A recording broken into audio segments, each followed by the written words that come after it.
चाहे बड़े हों, सभी के अंदर वह नैतिकता और धार्मिकता देखने को मिल सकती है। ऐसा अगला प्रश्न पूछ रहे हैं जनागमबंदी मुकेश जैन, मुकेश सोनी, विजयनगर राजस्थान से। नमोस्तु आचार्य भगवान। गुरुदेव, सुद पंचमी पर मैंने बड़ा गांव में अपने नाम से शांति धारा कराई थी। मुझे अभिषेक करने की आज्ञा नहीं है, तो इस प्रकार से अपने नाम से शांति धारा कराना क्या सही है अथवा गलत है? नमोस्तु आचार्य भगवान, मार्गदर्शन करें।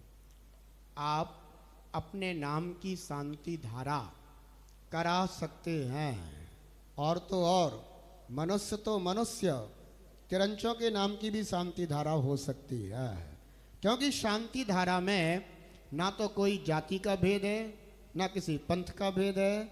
शांति धारा जीव मात्र के कल्याण के निमित्त है, जिसमें विश्व के समस्त जीवों की शांति की कामना हो।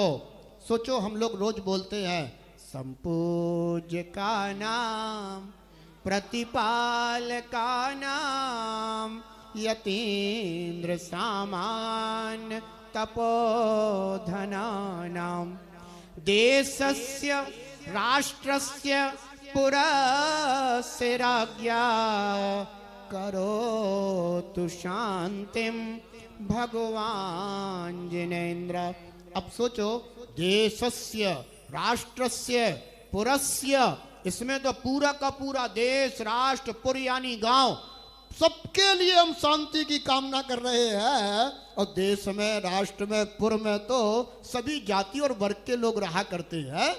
इसलिए प्रत्येक जैनी प्रतिदिन जिन मंदिर में आकर के जब शांति धारा आदि करता है, तो वह प्रतिदिन अपने नगर, गांव, पुर, राष्ट्र, देश, विश्व, सब जीवों के लिए सुख शांति की कामना करता है। उसमें मनुष्य तो मनुष्य, एक इंद्रिय से लेकर के पंचेंद्रिय तक के सभी जीव हुआ करते हैं। ऐसी उदार भावना को सिखाने वाला यह जैन धर्म हुआ करता है।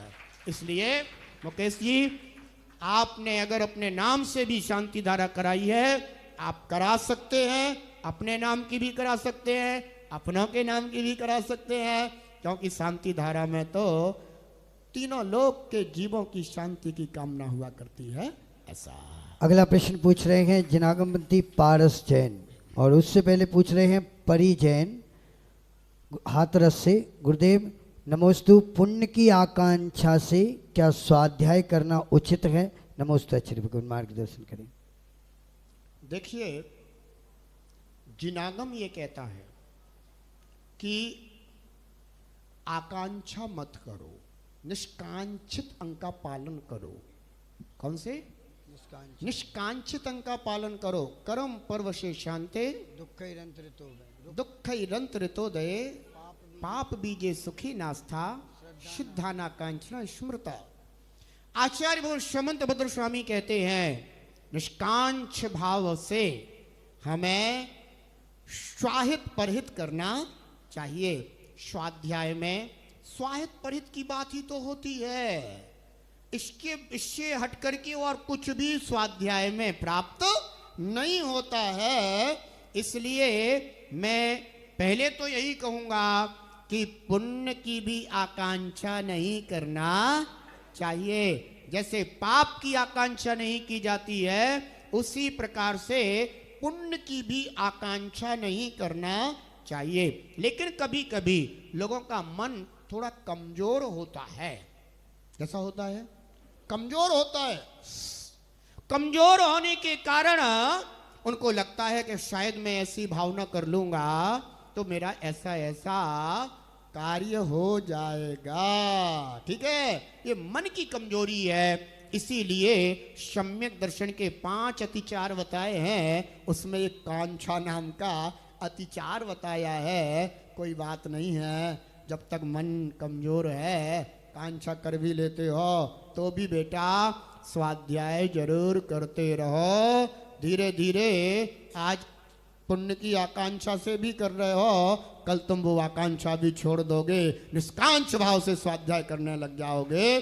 क्योंकि मार्ग ऐसा ही है। देखो, जब बच्चे को तुम पहली बार स्कूल भेजते हो ना, तो वो स्कूल तो जाता है, विद्यार्जन करने जा रहा है, लेकिन विद्यार्जन करने के लिए भी तुम्हें उसको एक टॉफी का प्रलोभन देना ही पड़ता है कि तुझे टॉफी मिलेगी, बेटा तू जा। और वो धीरे धीरे टॉफी के प्रलोभन लेकर के स्कूल जाने लग जाता है। और जब उसे विद्या का महत्व समझ में आ जाता है, ज्ञान का महत्व समझ में आ जाता है, फिर वह ना आपसे टॉफी मांगता है और तो और फिर तो वो भोजन नाश्ता भी नहीं मांगता। फिर तो वो ये कहता है, मम्मी मम्मी मेरा समय हो रहा है। मम्मी कहती बस बेटा 5 मिनट रुक जा, तेरा टिफिन लगा के देते हो। वो कहता है मम्मी अब मैं बाद में ले लूंगा, अब तो मेरा टाइम हो रहा, मैं जा रहा हूं। कहां गई वो कांक्षा, कहां गई वो आकांक्षा? क्योंकि अब उसे ज्ञान की महत्ता समझ में आ गई है। इसलिए कोई बात नहीं बेटा, अत्याचार सहित भी सम्यक दर्शन आदि व्रतों का भी पालन किया जाता है और निष्कांच भाव से करोगे तो और उत्तम बात होगी। ऐसा अगला प्रश्न पूछ